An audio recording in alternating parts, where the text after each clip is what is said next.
നമസ്കാരം. ശനിമാറ്റം 2025 മാർച്ച് 29 ശനി രാശി മാറുകയാണ്. രാശി മാറുമ്പോൾ കാർത്തിക നക്ഷത്രക്കാർക്കുണ്ടാകുന്ന ഗുണഫലങ്ങളും ദോഷഫലങ്ങളും, അല്ലെങ്കിൽ കാർത്തിക നക്ഷത്രക്കാർക്ക് ശനിദോഷമുണ്ടോ, ഇതെങ്ങനെ മനസ്സിലാക്കാം?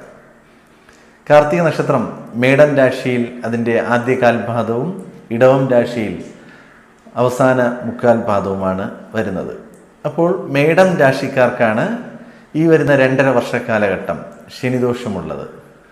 2.5 വർഷക്കാലഘട്ടം ശനിദോഷം അനുഭവിക്കുന്ന നക്ഷത്രം മേടൻ രാശിയിൽപ്പെട്ട അശ്വതി, ഭരണി, കാർത്തിക ആദ്യ കാൽപാദം. അപ്പോൾ കാർത്തിക നക്ഷത്രക്കാർക്ക് എല്ലാവർക്കും ശനിദോഷമില്ല.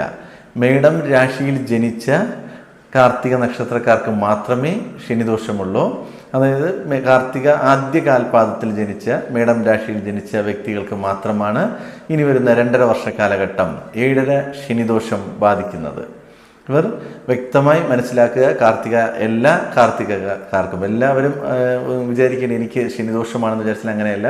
നിങ്ങൾക്ക് നിങ്ങളുടെ ജന്മരാശി ഏത് രാശിയിലാണ് ജനിച്ചത്, ഏത് കൂറിലാണ് ജനിച്ചതെന്ന് അറിയില്ലെങ്കിൽ അതൊന്ന് ജാതകം പരിശോധിച്ചാൽ മതി, മനസ്സിലാകും. അല്ലെങ്കിൽ അടുത്തും ചോദിച്ചാൽ മതി, അത് മനസ്സിലാക്കുവാൻ സാധിക്കും. കൂടാതെ ഇടവൻ രാശിയിൽപ്പെട്ട കാർത്തിക നക്ഷത്രക്കാർക്ക് കഴിഞ്ഞ വർഷം ശനിദോഷമായിരുന്നു, കണ്ടക ശനിദോഷമായിരുന്നു. അതെല്ലാം മാറുകയും വരുന്ന മാർച്ച് 29 ആകുമ്പോൾ അത് മാറുകയും തുടർന്ന് സന്തോഷകരമായ ജീവിതം, പോസിറ്റീവായിട്ടുള്ള അനുഭവങ്ങൾ ജീവിതത്തിൽ വന്നു ചേരാനും സാധ്യതയുണ്ട്.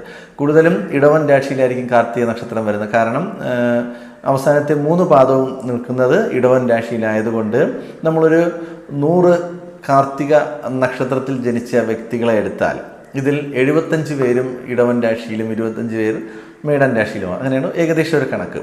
അപ്പോൾ എല്ലാ കാർത്തികക്കാർക്കും 7 ശനിദോഷം ബാധിക്കുന്നില്ല. മേടം രാശിയിൽ ജനിച്ച കാർത്തിക നക്ഷത്രക്കാർക്ക് മാത്രമാണ് ശനിദോഷം ബാധിക്കുന്നത്. ഇടവൻ രാശിയിൽപ്പെട്ട കാർത്തിക നക്ഷത്രക്കാർക്ക് ശനിദോഷം ഉണ്ടായിരുന്നത് മാറുകയും സന്തോഷകരമായിട്ട് വിജയകരമായി ജീവിതം മുന്നോട്ട് കൊണ്ടുപോകാനും സാധിക്കുന്ന 2.5 വർഷ കാലഘട്ടമാണ്.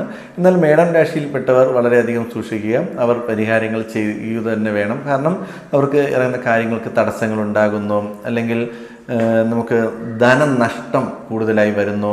അതുമാത്രമല്ല, നിങ്ങൾക്ക് പരീക്ഷയിൽ പരാജയങ്ങൾ സംഭവിക്കാൻ സാധ്യതയുണ്ട്.